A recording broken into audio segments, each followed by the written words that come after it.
Welcome to the Craft of Coaching podcast, where we dive into what it truly takes to become a skilled, confident life coach.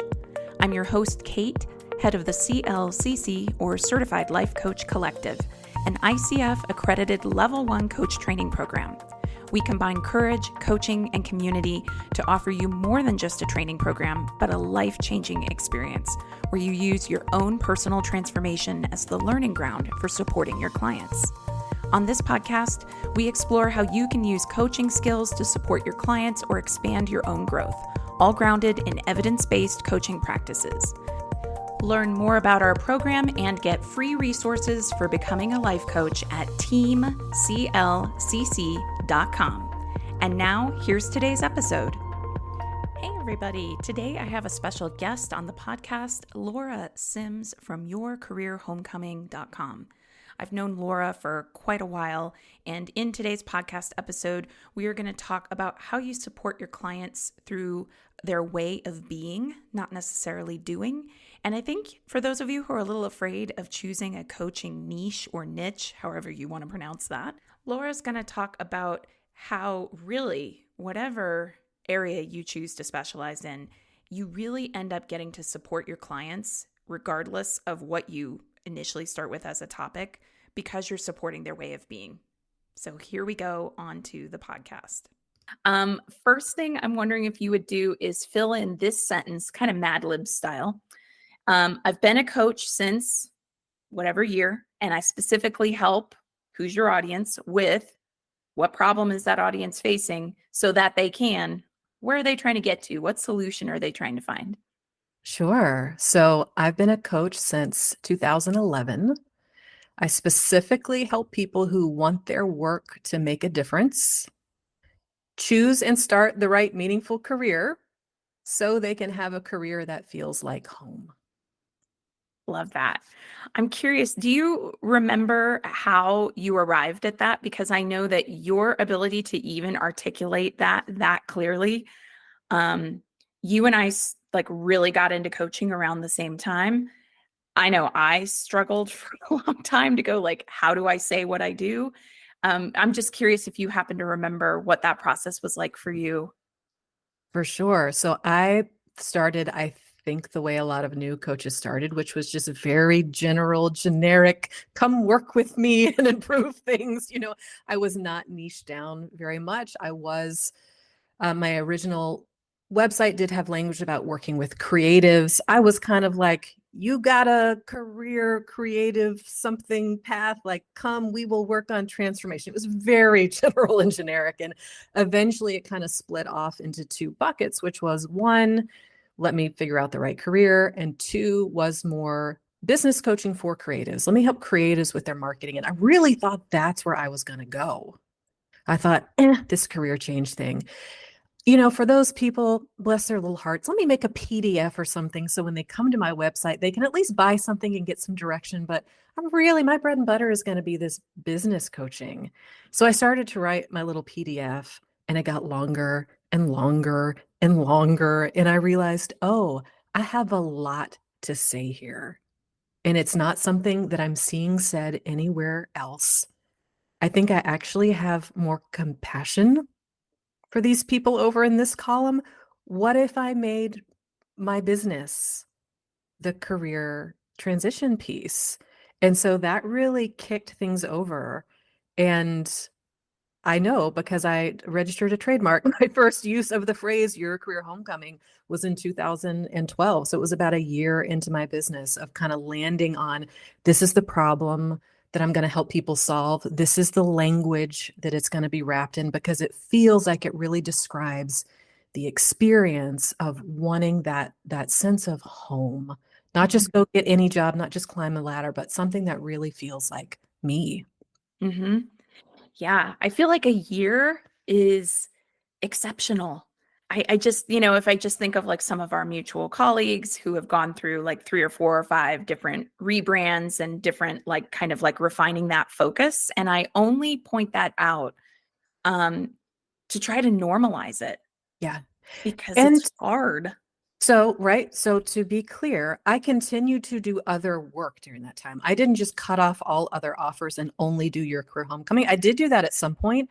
I think I maybe did that 4 or 5 years in. But Hmm. for the first, I'd say good 4 or 5 years, I had other offers. I would do a seasonal thing here. I would partner with someone else over here. So I didn't get that niched in till years into the process. It's occurring to me just now that that actually is something of an indication of your gift and your hard work with your clients. Because my guess is that in the same way that someone might go through 3 or 4 different iterations of branding before they're finally like, oh, this is the brand, the niche, the topic, the problem I want to help people with, the solution I want to bring them to. It's probably a lot like that with career too. I mean, like, would you tell me a little bit about like who is coming to you? Like when they are first on that call with you, what are some of the most common things that they're saying that they're going, this is shit and I'm struggling. I hate it. So my clients are coming from all kinds of different backgrounds. So it's not just, I get engineers or I get artists or teachers. People are coming from all different industries because they've gotten into those industries all kinds of sideways by sideways means, right? So, but what they have in common, there's really I'd say two main categories of things that they talk about. All right. One is just strategy. I don't know what my gifts are. I don't know what my skills are. I don't know how to apply my skills to something new. It's the how do I figure it out piece? What is going to give me meaning and money and purpose? And P.S., can I please have a life outside of work? I just don't know they don't know how to figure it out. So that's a big topic of conversation. And then it's not long until the conversation starts to get into, and I don't know what's the chicken and the egg, but there's this other category that's almost about loss of self. Mm. I feel like I don't know who I am anymore. I don't feel like myself anymore. I feel like I'm not vibrant. I've lost my spark. I don't want to talk about myself with people anymore because I don't want to have to fake that I'm happier than who I am. It's this erosion of self part that is feeding into or a product of this kind of detachment from knowing your place in career. That is tough, especially the I don't want to talk to people about like what I do because I feel like a lot of people, corporate is kind of the main vehicle for like the majority of the jobs that are out there, unless you tell me differently, because I definitely you're seeing a lot more than me. And it's like to be in corporate is to essentially be an actor on some level, and that's why there's so many funny corporate memes of people who are like, per my last email. And then like what I'm really thinking is, hello, did you even read my last, all that stuff. Um, and it's like to then get to a point where you feel so out of touch with yourself that say you meet a new friend at a coffee shop and you feel reluctant to talk about yourself. That is like an incredibly stuck space to be. Well, people will say things like, I don't want to talk to my friends about, like, if the topic comes up and we're out to dinner, I don't even want to talk about it. I don't want to date Mm, because I know it's going to come up. I don't even feel like I'm the kind of person in a place that I would want to be to date somebody right now because I'm stuck around this or I have shame around this. I don't feel like I'm prepared to be a parent because if I don't, mm. pardon my language, have my shit together, how am I going to parent this little human and have this like adorable disruption thrown into my life when I feel like I'm not steady? So it really can become this big log jam in people's lives and they stop putting off goals. They stop engaging in important relationships because they don't have this piece of themselves figured out yet. And you're speaking to something that for coaches who don't want to niche down, I really want to point out and highlight, which is that sometimes the reluctance for a coach to pick a certain pathway to say career coaching or business coaching or whatever is they're like, well, but I don't want to not be able to do this rich personal transformation work that I feel like if I just talk about career, to use the example of what you do, I wouldn't be able to do that. But everything you're describing here is all about rich personal transformational work. And it just happens to be going through the lens of career coaching.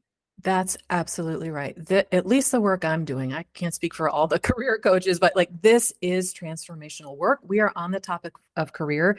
The outcome that we're going to get someone is they know the right career. But what this work is really about, it's about belonging, Hmm. it's about identity, it's about contribution, it's about place in the world, it's about relationship to others. Um, these are deep conversations that we're having, and these make deep changes in people's lives. Yeah.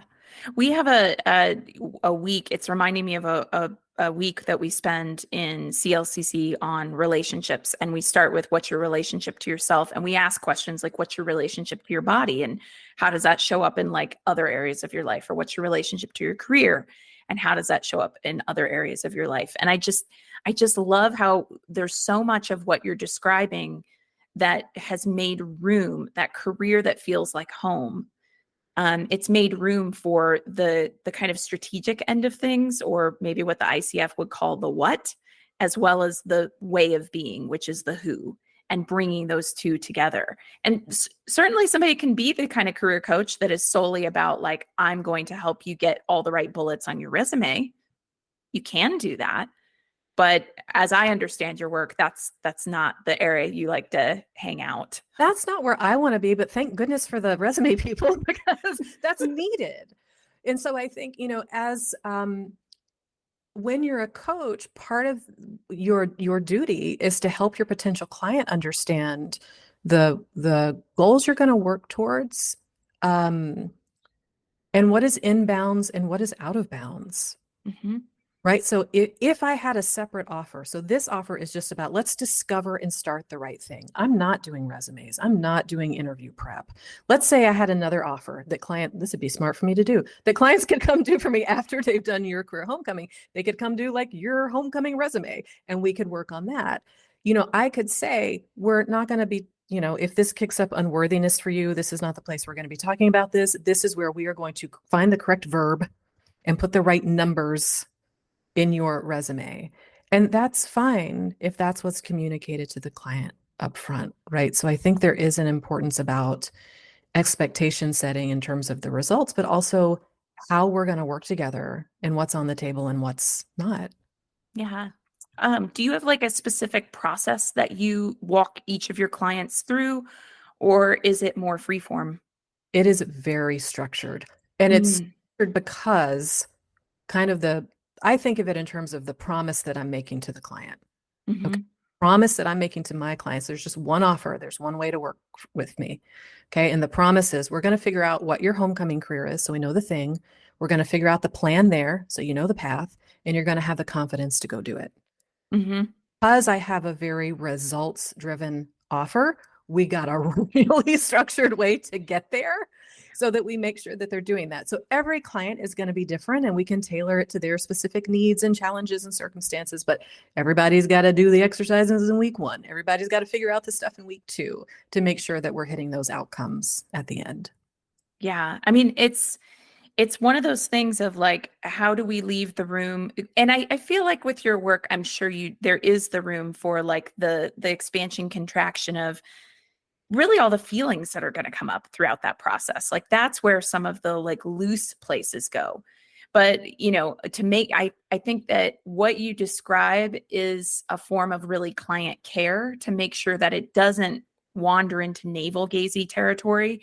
Navel gazing, we've all done it. We've all spent our time kind of going, what is my, and it's like kind of going, wait, hold on. Yeah. If I want to get out of this career that is not lighting me up, I got to do something about it. There's actual structural things that I have to investigate if I'm going to make sure I don't just repeat a cycle and jump from one career that isn't great to another one that isn't working for me either.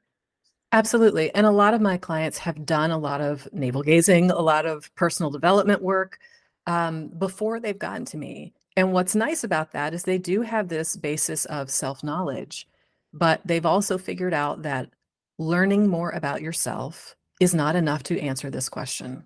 Mhm.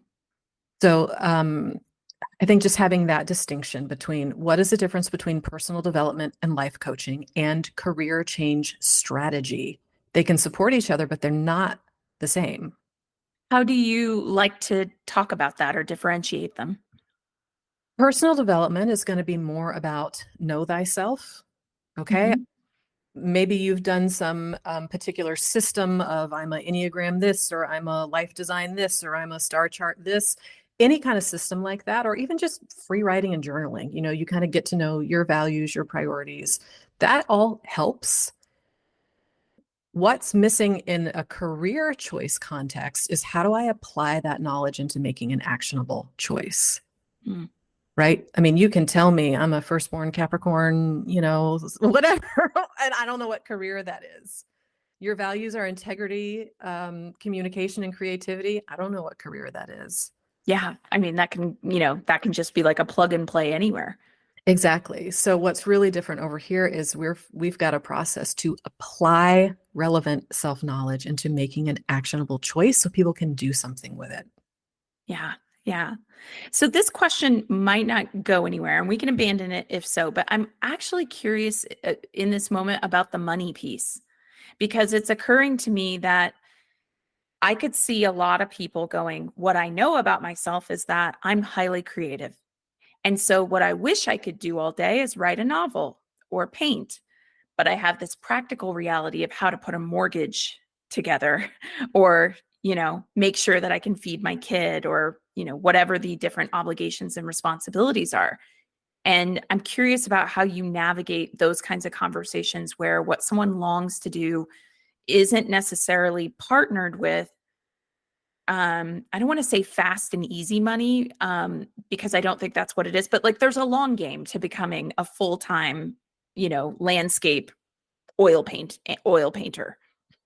Yeah. So this potential tension between here's what my heart wants to do and here's what my bank account needs is really accounted for in the curriculum, right? So Hmm. knowing that this is going to be a thing for people, this is woven into our process a bit. We're specifically not doing follow your passion, Hmm. which is like, I love to write. I'm going to be a writer. And just if I love it, the money will come or, what good luck. Sometimes it does. And if follow your passion works for people, I encourage them to keep following their passion. But for my clients, they're like, this isn't working. Um, we're really looking for the career that gives them meaning, makes a contribution that they, can connect with, uses their skills and strengths, and supports their life. Yeah. Now, I'm never going to tell someone what choice to make. I'm going to show them what choices are available. So let's say I've got someone who is a novelist at heart. After we explore the options, they might decide, I'm going to be a novelist. That's my homecoming career. But I have to acknowledge that I'm going to need to pay the rent in the meantime. So I'm going to have a companion career that's as a, I don't know, customer service representative or something. So I'm in my mind, novelist is coming first, but I'm going to have this other source of income. Totally valid. I might have someone else who says, you know what?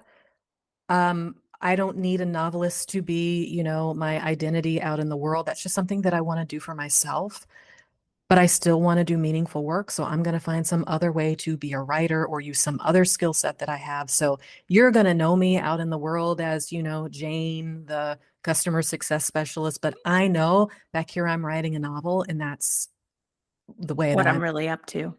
so like people are going to prioritize wherever it needs to go.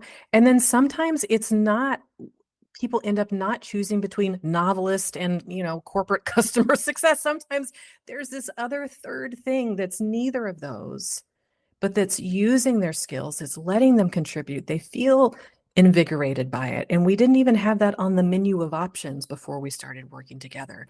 And this is the third thing that just really feels like it checks so many of these boxes. I can still write a novel, but I don't have to count on that being my source of income. So, short story is if it's not going to support your financial needs, it's not your homecoming career. And we can mourn that. Or if it is, you better go find another source of income so that you're not reliant on that thing. Yeah. to I pay feel all. like with creative work, it's really about how do we get to the place where art informs life and life informs art. Yeah. And I always think of Aaron Sorkin, who in his earliest days, when worked as a bartender and would write out his stories on bar napkins. And I mean, speaking of like something that if you're a writer is going to inform your art, I mean, like sitting at a bar, someone has a couple drinks, they start telling you their stories. They all have different voices and intonations, and they're all characters in a sense. And then he would take those napkins home at the end of his shift, and he and his roommates, he had 3 or 4 roommates, I think, shared one computer. This is back in the olden days where you didn't have, a phone as your computer in your pocket all the time. You had a desktop computer and that was it. And, would take turns using the computer for whatever they needed to work on. Like some of them were in school and stuff like that. And then he would type up what he had written on his bar napkins. And so I think that there's a certain level of with that story of, if your art is something that you are allowing into your life and it's truly like part of who you are and who you want to be in the world, it's going to find its way, even if that has to be scribbled on a bar napkin in between getting people a beer or whatever he was fetching for them. Yeah, and I also really want to, I think the internet can also pressure people into feeling like if they don't follow their passion, if they don't do the romantic thing of writing notes on bar napkins, and that somehow their choice is less than, or somehow Mm-hmm. not as valid. And that's just not it at all. We're really looking, we're going to use this structure that I've got set up in the program, but the structure is designed to facilitate their choice. What is their priority? And especially in this season of their life, really figuring out for them what matters most. Mm-hmm. And taking out all the other voices and all the other influences, and my family always said, and here's what my peer group does, getting back to that sense of home. Here's what I know to be true for me, and let me develop the courage to go do whatever that looks like. Mm-hmm. Yeah.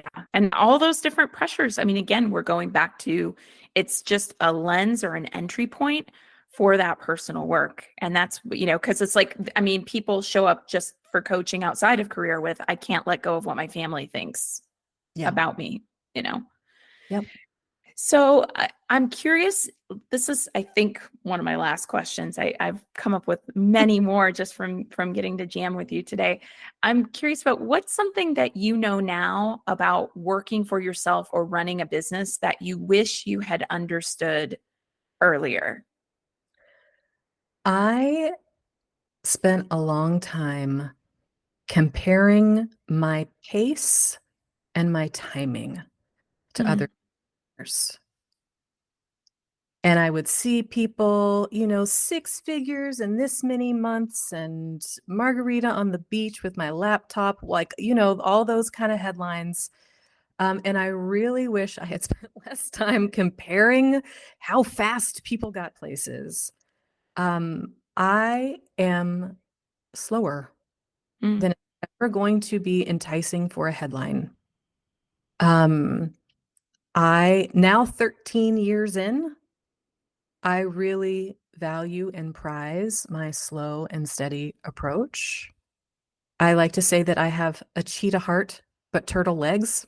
So I have big ambition, but I'm not going to break myself to get there. I'm going to move more methodically. I tend to be a systems builder. I tend to do one thing at a time and really build off of that. And I think now I see that as a real asset. yeah. I don't have any big stories about whoosh, this huge, massive stage of growth, but I also don't have any story about a big crash where things Mhm. were chaotic and out of control and I couldn't manage it anymore. There, but by the grace of God, go I. So I think just the comparison piece of the timing and the pace, and I just really, at this stage, trust my timing. Yeah. I think there's so much that we can look at that's happening for other people and we think, oh my gosh, this means they've made it. Or, like I think of media coverage. I remember the first time that somebody ever from a publication was like, can I cite you as a source? And I'm like, oh my God, like, this is it. This is it, and I'm thinking, this is it. And like, no, I did not get like 50 new clients from that media placement. I did not, you know what I mean? Like it probably looked that way to people. And I'm always grateful to be included, right? All that, but it doesn't happen that way. That, and the longer that I've been doing this, the more I have learned about some of the, certainly not everyone, but some of the business models that were sustaining that flashiness. And like some of those business models were investing, say, $20,000 to $40,000 in Facebook ads to have a big launch, which now, of course, Facebook ads do not perform anywhere near what they did. But, at least, it's about knowing what works for you. I know for me, my business has never been in debt, and I personally would not be able to sleep at night spending $20,000 or $30,000 or $40,000 on Facebook ads in the hopes of getting a 6-figure launch. Like I'm not wired that way. Some people are, and it pays off for them. I'm not wired that way. And I think that comes back to just kind of knowing yourself and trusting that it's your central nervous system that's at stake in all of this. So you gotta, and it's not that there's one right and one wrong, but you've gotta adjust to what you can tolerate. So I'll be over here going slow, but I'll be getting somewhere. Well, and I think this is a great place to like let this conversation land, is the fact that you're still doing it. That's the thing. Like, you've made your career workable. You're in all of those domains of what your career homecoming is. You're basically walking the talk. And so, yeah, if somebody wants to go the big flashy route and they can do that, like, all about it. I admire those people too. But if it's not, it's really helpful for anyone listening to this to know that they don't have to go that way. Yeah. So, well, thank you for being with us. Is there anything that you would like to leave us with that is timely or current that you want to direct people to? I, of course, am going to be linking everything up and all that good stuff, but anything you want to leave us with? I mean, of course, come check out yourcareerhomecoming.com. It's one of the nicest things I own. So come say hello. But, just an encouragement to new coaches that, you've got the calling on your heart. And you're gonna hit rough patches. You're signing up for challenge. That's what part of this is. So don't be afraid to just like keep turtling through and finding your way and showing up with clients. This is a long game. Yeah. Yeah. And a long game is 100% worth it. Yeah. Like, I don't imagine you or the people you help would want to rewind and go to what came before the long game. The long game is what builds a life. Yeah. So, all right. Well, thank you for being here. Thank you.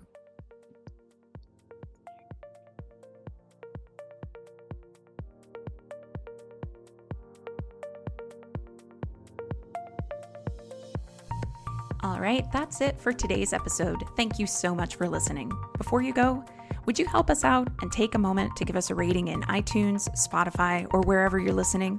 It really helps us get the word out to other listeners. And before you go today, would you like free resources to support your coaching journey? Whether you're considering becoming a coach or you want advanced coach skills training, access our coaching resource library at teamclcc.com. Again, that's teamclcc.com. Can't wait to connect with you. And again, thanks for listening.